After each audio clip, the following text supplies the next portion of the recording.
Now, my message today, normally at the beginning of the year, is often when we do teachings about character. Everyone say character. Everyone look at the person next to you and say character. So, clearly when we look at the Word of God, each week we're looking at the character of God each week when the word is taught here. Now let me tell you something. The Word is powerful, it's valuable, it washes over, and it has power. That's why often people who try to get the Word, you can learn a lot from watching a YouTube video, right? You can learn a lot, and sometimes God can do a wonder through a YouTube video, but there's something about sitting under the Word and allowing it to do things in your life. That's why at the start of each year, we often do messages, a specific type of message on character. But I really felt this week, in fact, I felt it 2 weeks ago for this Sunday, to do a beginning of year type of message. I actually felt led to bring in a start of the year type of message right here in mid-November. Isn't that crazy? And so I can only guess that this is an in-season message for many of us. So I want you to all tune in, let go of every distraction right now. Look at me again and say character. Cool. Let's do this. Now, God started to speak to me about this message 2 weeks ago. And often, I just pray and I feel and allow God to lead me to a message. But this one he gave me a bit ago for this week. So I think there's some people in here, I can only guess, because it's a start of year type message, need to finish the year strong. Need to finish what they've started. Need to not start wrapping up and yawning now. Maybe there's a danger in that, but need to finish the year well. And as well as individuals in a massive way, I guess this is a word for our church. As we get to the end of the year, and the awesome news is that, after, it's happy, sad, but we all need a break. But, we'll have our church Christmas service on the 20th. On Sunday the 13th, we're going to do, instead of service, a massive church end-of-year celebration picnic at Hyde Park. And on the 24th, Christmas Eve, I know many of you will have family things and you can't make it, and that's why we'll be doing a joint Christmas Eve service with Home City Church, just 1 hour, 6 to 7.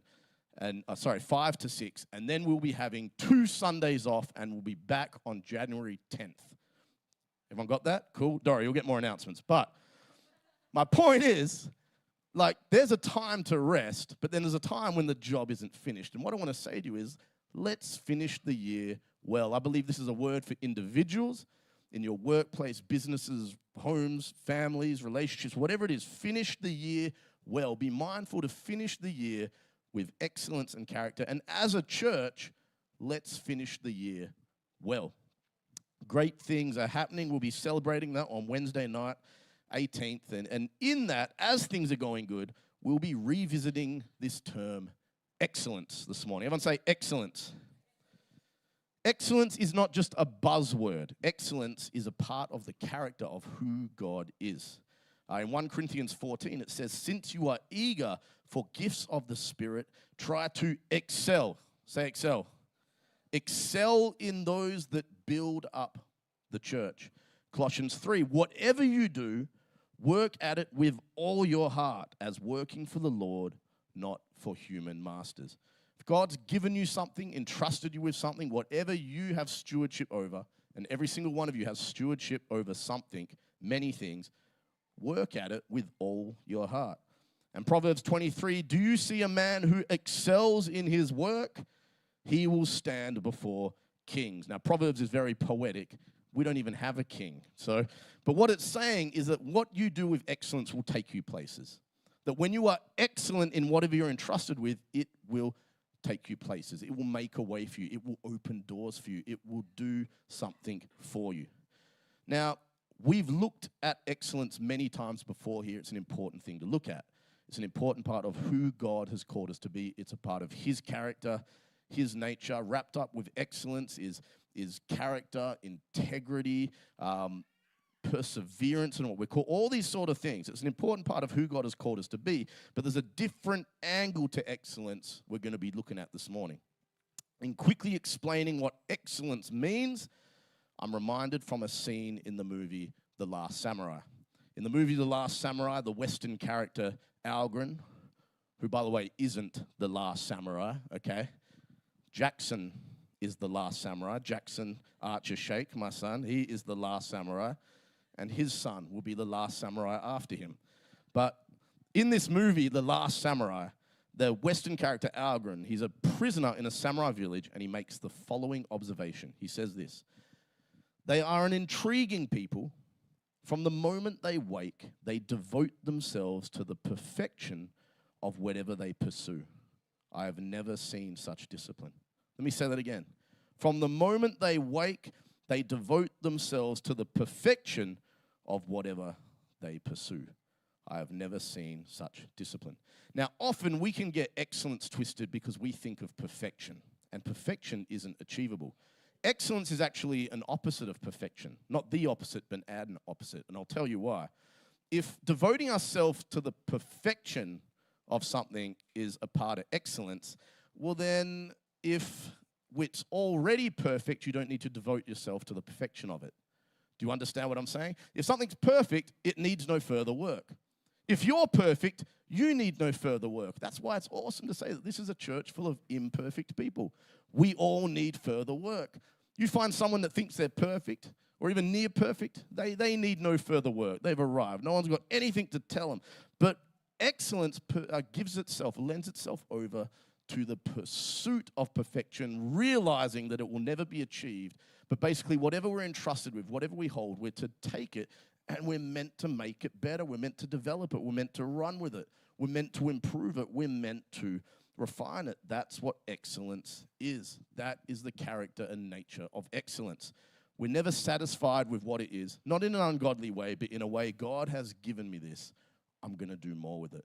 God, I'm so blessed with this. I'm going to make the most of it. God, you've entrusted this to me. How can I take this and honor you by making it better? This is what excellence is. So excellence is not perfection, because perfection is an ideal that can't be achieved. But it's the continued pursuit of whatever God has entrusted to us in making it better, refining it, doing it better, not settling for second best, working at it with all our hearts. In talking about excellence, often the examples given in the Old Covenant are Daniel and Joseph, two people that are always preached about, always held up as examples of excellence.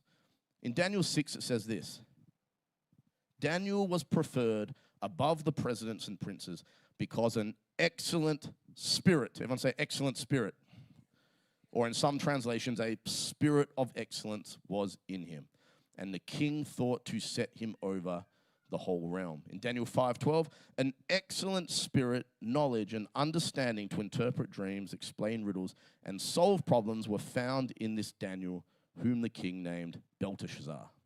So Daniel didn't just do excellent things. That's what we need to understand. Daniel was excellent. The word says he had an excellent spirit, or a spirit of excellence. Often we think of excellence as something we do. And here's the difference. This is the difference, and this is what I want us to look at this morning. Excellence is not something we do. Excellence isn't something we exhibit. Excellence is who we are.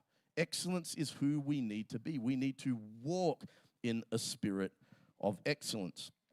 Now, you may not have a spirit of excellence, but you can still do excellent things. I'm going to explain the difference. But it's so much more than just trying to do better. It's an attitude. It's a position. It's something we need to be uncompromising in. It's something we adopt and value. That's why we need to understand that it's actually part of the character of God.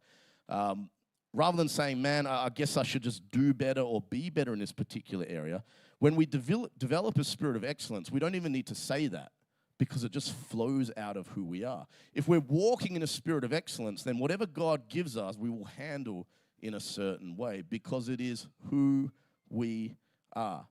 So you might ask, isn't this just semantics? What is the real difference? Is there really a big difference between having a spirit of excellence and just doing excellent things or trying to make something better? Let me tell you what the biggest difference is. When excellence is a powerful part of who we are, we will remain excellent no matter the circumstances and events. That is the massive, massive difference. See, when bad things happen, when valleys come, when attacks come, when we're feeling low, excellence can often fade. It can fade as a priority. It's like, hey, just look, it's not time for this right now. I don't really have this in me right now.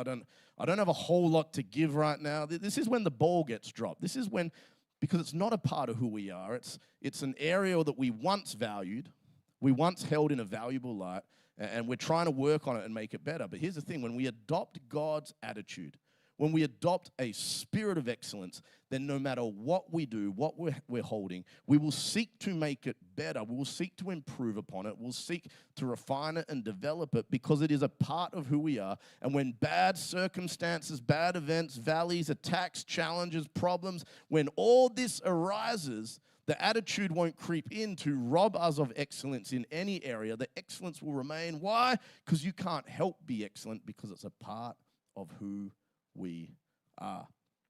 This is the spirit we need to be working on. This is the spirit we need to be developing. It's made Joseph and Daniel these amazing examples of people. They lived in excellence because when hard times hit, as it hit many a time in their journey, when hard times hit, they still did everything with excellence because it was who they were. They understood it to be part of the nature of God, the character of God, and so they walked in excellence no matter what. If character and excellence, integrity, diligence, if these are the sort of things that fade and falter on us, and we can all hit these times, and what we're doing is we're making it something we're trying to do instead of making it a part of who we are. And that's the big difference, and it's good for us to be able to recognize this in our lives. Sometimes what we do, I remember God spoke to me at the beginning of this year. I think he did. I'm not sure, but it paid off anyway. But he told me it was time to turn this excellence onto our house. And this year, it's not like we didn't look after our house, but we actually gave a special focus of excellence into looking after our own house. It was like, we'd always felt we were doing abundantly good because, we always put the house of God first. God's things always came first. When I felt it became my New Year's resolution, and you know what? It's not perfect. It never will be perfect. It's still got a long way to go, but this year we've been working on our house. See, when excellence is a part of who we are, it starts to flow and spread to every area. Now, many of you may think, well, I'm so far from having a spirit of excellence. Here's the thing. You could be living in rubble, lying in your own vomit. A spirit of excellence is what is seeking to improve. You could have everything, every area, because of perhaps your capabilities, your capacities, and maybe whatever areas in your life. You may have lots of excellent areas in your life, but you may not be walking in a spirit of excellence because it's just something you've managed to do. But if things start to falter, if things start to get hard, and then those areas start to crumble, that's how we know. That is the difference between walking in a spirit of excellence. When we have a spirit of excellence, it's the direction we're moving. It's the understanding of what we're holding, that we are stewards of what we're entrusted with. And it's the understanding I need to take these areas. I need to take my family life. I need to take my home life. I need to take my work. I need to take my studies. I need to take my church life. And I don't want to call church life kingdom life. All of this is kingdom life. But I need to take every one of these areas and I need to improve it. I need to walk in a spirit of excellence. Challenges, valleys, low points, lean seasons, they are what allow us to see whether we're walking in a spirit of excellence or if just excellence is something we're just trying to do. And if you've been trying to do things excellently, I'm not even knocking that, but what I'm saying is good on you for trying, but there's another level. There's a level of adoption. There's a level of an adoption of spirit, because what we're doing is we're seeing that it's the heart of God. We're seeing it's who God is. And rather than just being some outworking of other areas that we view as godly that we've adopted, we viewed it as godliness in itself. That being excellent in whatever is entrusted to us, valuing whatever is entrusted to us, is a godly attribute, is godly character in itself. And so we adopt that spirit. And when we adopt it, it's not going to be easily shaken when bad times come. Things that we're holding, they stay good. They stay looked after. They stay well maintained. They are still improved and pushed forward because we're walking in the spirit of excellence. Now, Joseph, Joseph especially, I want to show you, look, Daniel had it bad. He was castrated and conquered, and Daniel had every reason as an Israelite to be angry at God, to say, I'm not going to serve where you've put me. I'm not going to be diligent where you've put me. And he had every reason. But in Joseph, we get this sort of fun narrative, right? Because when Joseph picks up this life of excellence, he's been sold into slavery by his brothers. He's kind of been given a raw deal. His brothers have beaten him up and they were planning on murdering him. Imagine being there. Your brothers and sisters are like discussing whether they should murder you. And one of them, who's the compassionate one, decides, well, let's not murder him. Let's just sell him into slavery. That's the good sibling. That's the good one of the 11 siblings. The one that doesn't want to murder you, but just wants to sell you into slavery. That's the good one. And they do that. So just look, some parenting advice from the Word of God here. Just some, the Word of God's got a lot of hidden gold in there.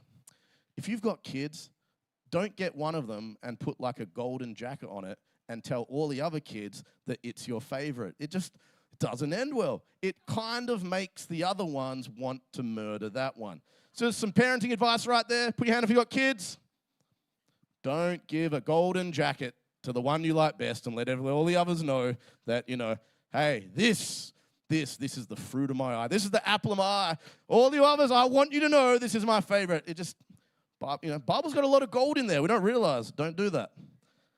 Anyway, Joseph's dad wasn't the smartest, tool in the shed. He decided to do that. Ends up with Joseph being sold into slavery.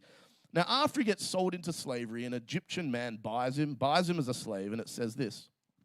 Joseph had been taken down to Egypt.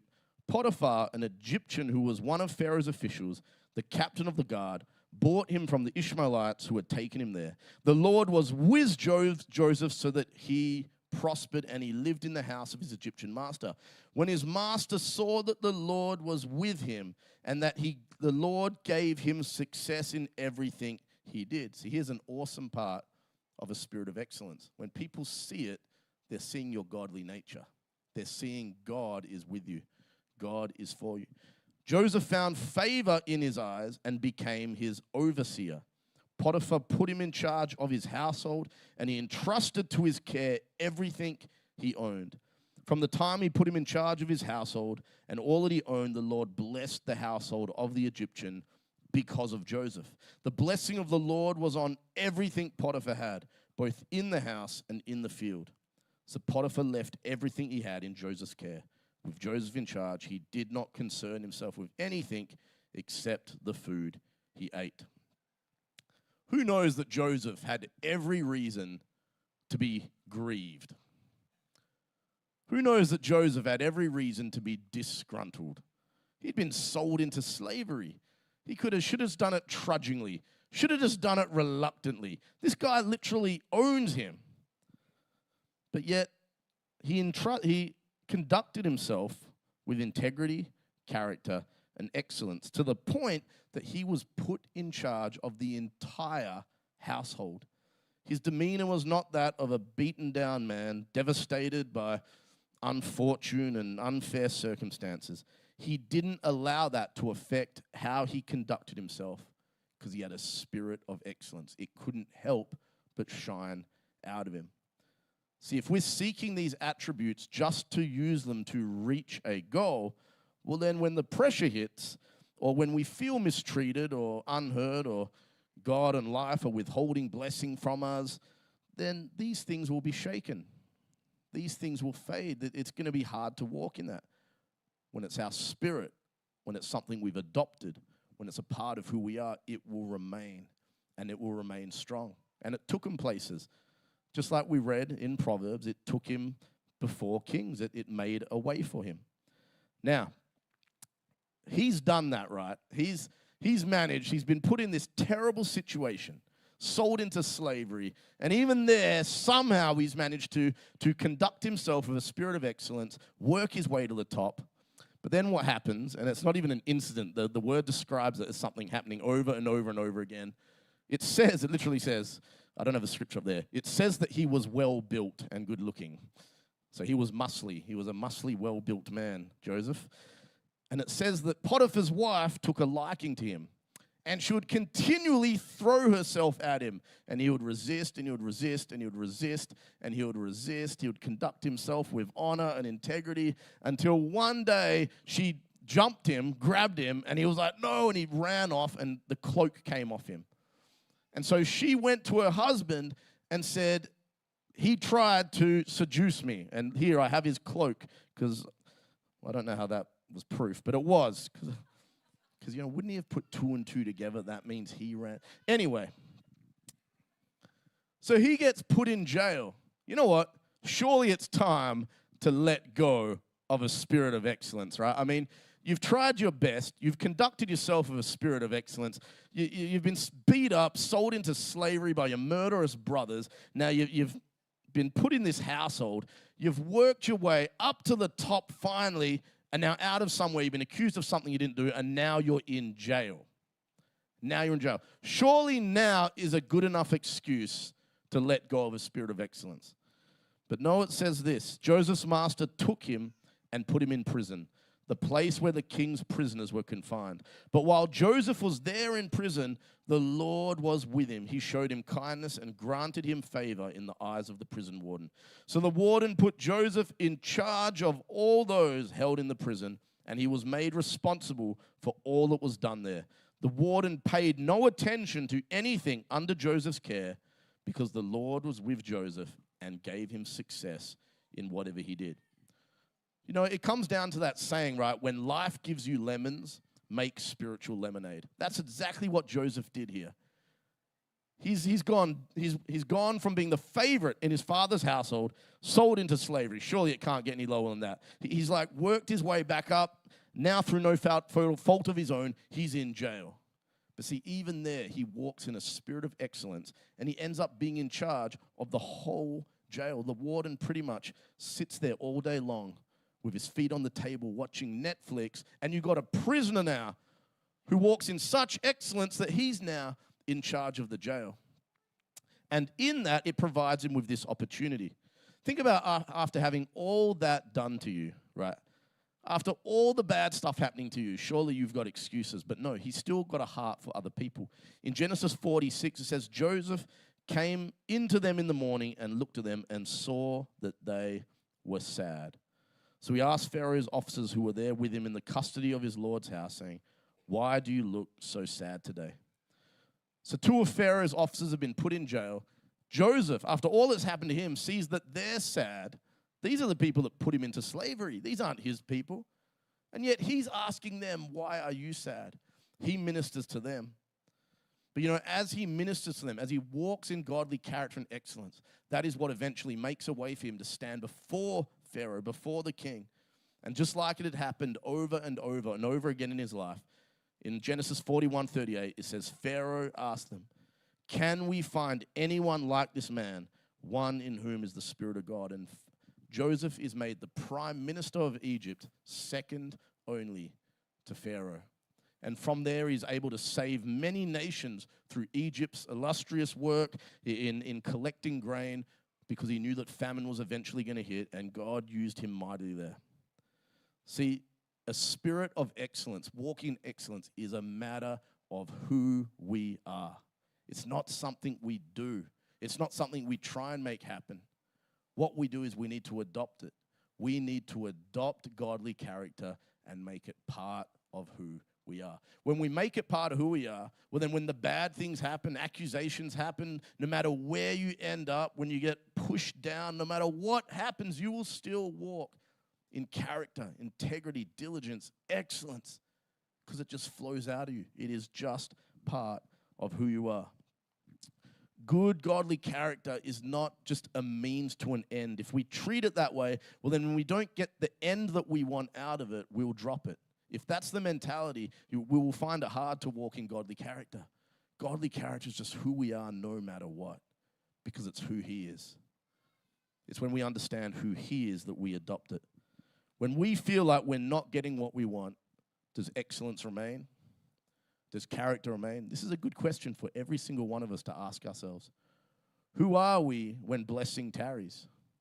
Who are we when we feel like we're in the valley, when there's bad times? Do we hold tight and true to that which is entrusted to us? Do we still conduct ourselves with excellence in those seasons? This is something we need to be constantly asking of ourselves. And the truth of the answer is good for us because it tells us whether it's something we do, something we just value, or if it's something that we've adopted. Have we made it a part of who we are? Are we walking in a spirit of excellence? Because here's what we do know. Valleys, challenges, attacks, deferred blessing, sometimes going backwards and downwards. This is going to happen. I can stand up here and I can adequately make that prediction on your life that you are going to hit a season where things are going to go bad, things are going to go south. They may not just be stagnant.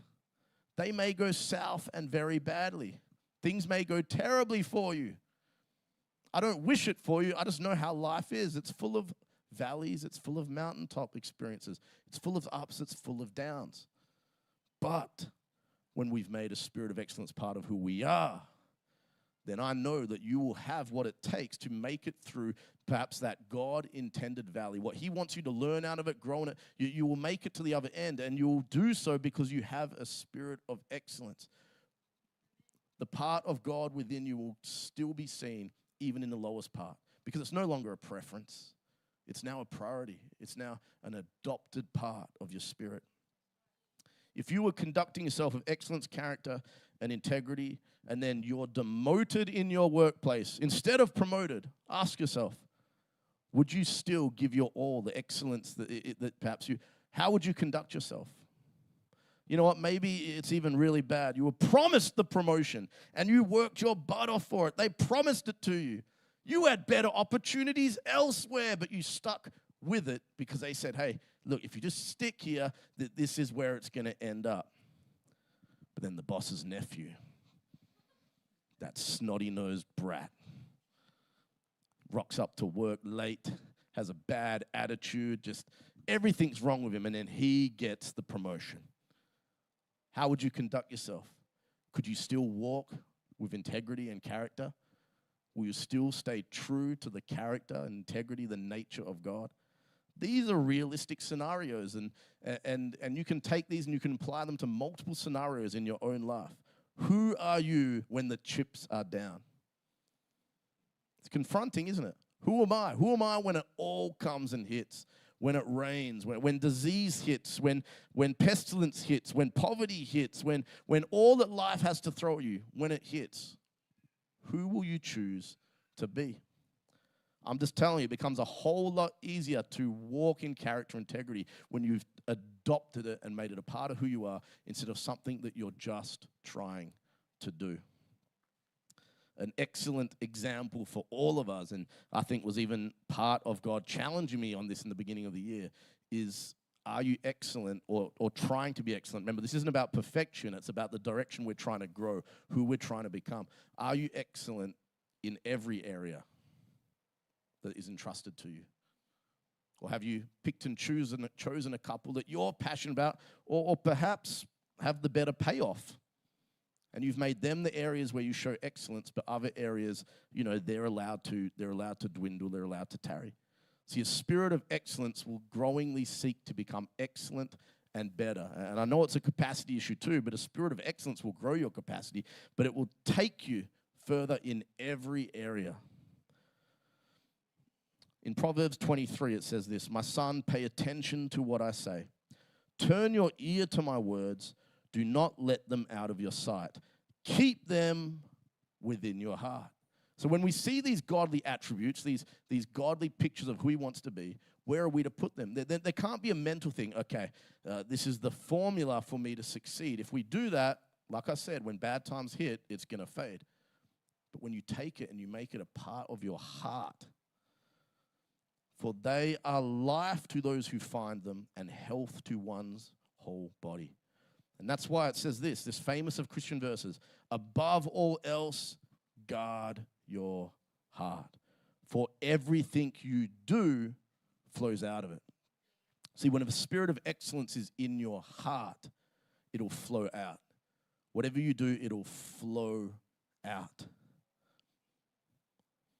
Some people, they look at what they have and they make value assessments on and perhaps even in your workplace, that's where you give your all.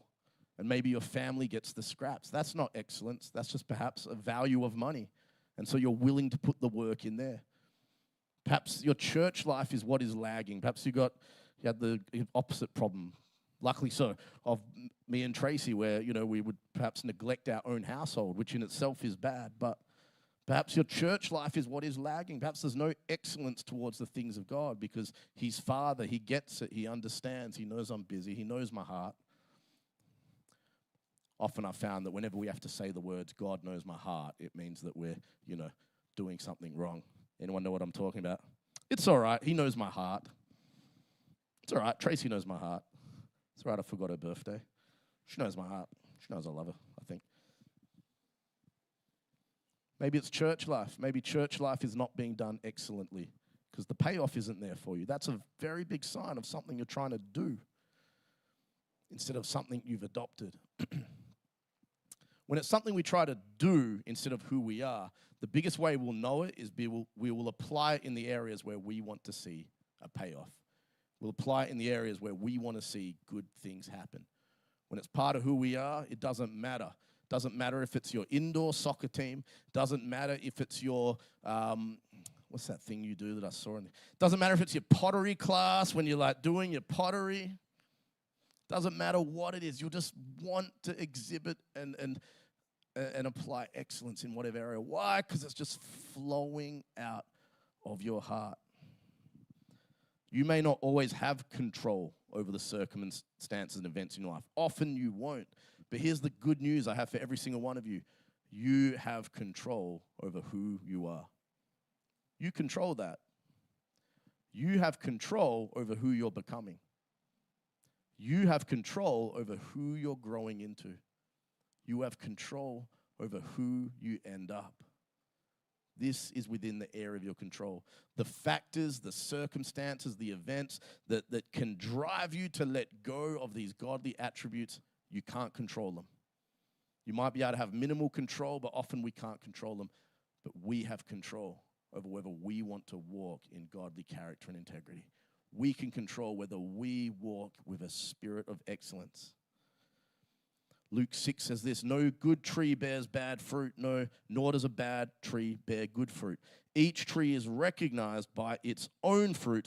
People do not pick figs from thorn bushes or grapes from briars.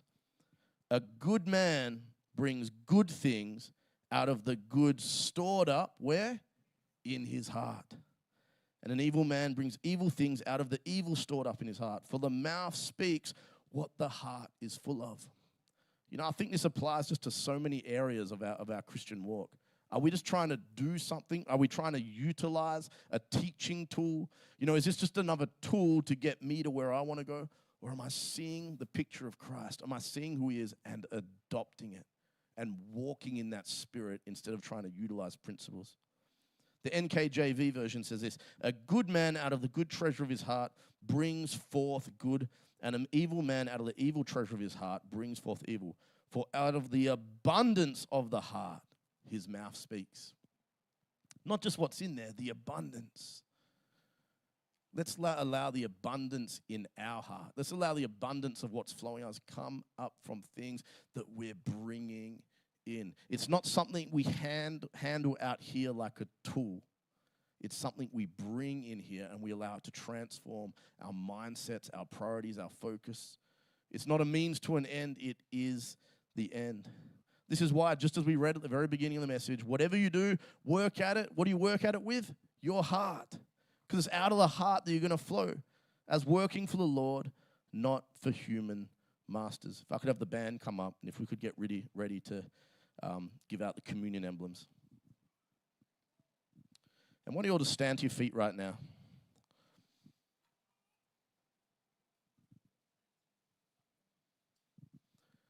Now, of course, we've looked at excellence because it's a part of who this church is. It's a part of what we need to be in order to move forward. Move forward to grow. And it's important, and I'm sure we'll look at excellence again, but the big part I wanted to look at today is just this understanding that it's, as well as it just being this awesome attribute of God, I want us to look at it from the angle. Let's adopt it. Let's walk in it out of our hearts.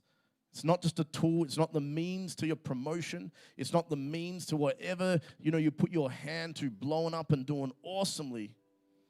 excellence, it's the small things. It's when no one sees. It's just who we are. It can be such little things.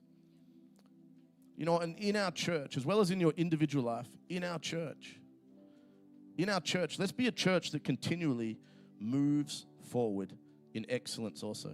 You know what I love? 2 examples just came to me. Peter Day, he always does awesome stuff around here. I can't give him enough applause. I'm going to give Peter Day a round of applause. Awesome man that helps this place out. But he made a step for the sound desk back there. I call it the Hodget's step. I've already told Josh that because Peter made the step because Josh stepped backwards and there was no step and he busted his ankle on it. Sorry about that once again, Josh. But when Peter made that step and I walked in, didn't even let me know, it's just part of who he is. He had carpeted the step. It wasn't just a wooden step. The rest of the sound desk is wooden, but he had carpeted the step. He'd taken the time to put carpet around it. That's actually what excellence is. Because whatever you do it unto the Lord. Do it with all your heart. Put that extra into it. That's the heart of God. When Terry put the TV screens on that wall, he did something that I love. It's awesome. He put LED lighting around the back. Surely 3 TVs for the youth to play video games on at youth. That's right, if you don't know our youth group, that curtain there is a transformer. It opens and this place turns into a party center for the youth. 3 TV screens that they play video games on. He put LEDs at the back. Why? Because it's the little things that matter. If you're doing something for God, do it with all your heart. Do it with excellence. Put the best into it. In everything you do, it's the little things. It's how do I take this? How do I honor what God has entrusted with and how do I do it better? Every single one of us can improve on that. Every single one of us can do better on that. It's not about feeling bad. It's not about feeling glum. It's not about, man, I'm so far. That's how we're meant to view it. We're meant to view so far from where we could be in each area because it's about growth. It's about moving forward. We've got a very practical God, I'm telling you. God doesn't want our sorrow so much as he wants our change and our advancement, our movement. And so right now, I want every single one of you to close your eyes. This church is a church of excellence, and I don't want it just to be in church life. I want it to be on every area of your life. Your family life. Right now, I want you to hold your family life. I think that's the most precious part of kingdom life we have. How can you be more excellent in your family life? Ask yourself that right now. How can you be more excellent? See, it's not about perfection. It's about moving forward. It's about stepping forward. That's how excellence is learned. That's how it's adopted. When we continue to do it step by step at a time. Come on, what's the Holy Spirit talking to you about right now? What's he showing you? What's that first step? And when you've done that, what's your next step? In your church life, that particular aspect of your kingdom life, whatever God has entrusted to you here, how can you do it with more excellence? Maybe you're new here and you don't even have a role, but you know what? You might tell yourself, I can be friendlier to people. I could talk to new people. I could have my radar on. Maybe I could be here earlier to help support the worship team as they're worshiping. Whatever it is, how can you do your church life, the bride of Christ, the part that's responsible for the evangelism, outreach, and teaching of the Word of God? How can you do that better? What's God speaking to you about in that area? And in your workplaces, your businesses, in your studies. People can do the opposite. They can give God their all here, and they can end up the most hated person in their workplace, mean-spirited and helpful to none. It's all just as bad. Workplaces, studies, business, all this is important because it's out there that you have a chance to shine Christ to people that don't know him. Come on, how can you do that more excellent? See, it's important to identify these things, and I'll tell you why. Adopting a spirit of excellence comes from practice. By choosing to continually improve, by choosing to continually do better. I'm telling you, you could look around this place and you'll find 1,000 things wrong in this church. But I'll promise you this. We've come so far from the church we were, and we will continue to. And over the months, you'll see things only get better. You'll see things only improve, only step up. That's what excellence is. It's not perfection, it's moving forward. And we'll move forward no matter what the season. In those areas of your life, I just want to challenge you. Continually, no matter the season, be a good steward of what you're holding. Continue to improve. Continue to walk in godly honor and integrity and character and truth, excellence. Continue to walk in it. And don't make it an optional extra. Make it a part of who you are. I'm telling you, I think one of the best ways of doing that is when you do it in the valley. The greatest way we can make something part of who we are is when we do it when it's hard to do it. When you're in the lowest place, when you're facing the challenge, when you're facing attacks, when everything's coming against you, that's when you choose to be excellent. There is no greater way to adopt a spirit of excellence than by doing it when it's hardest to do.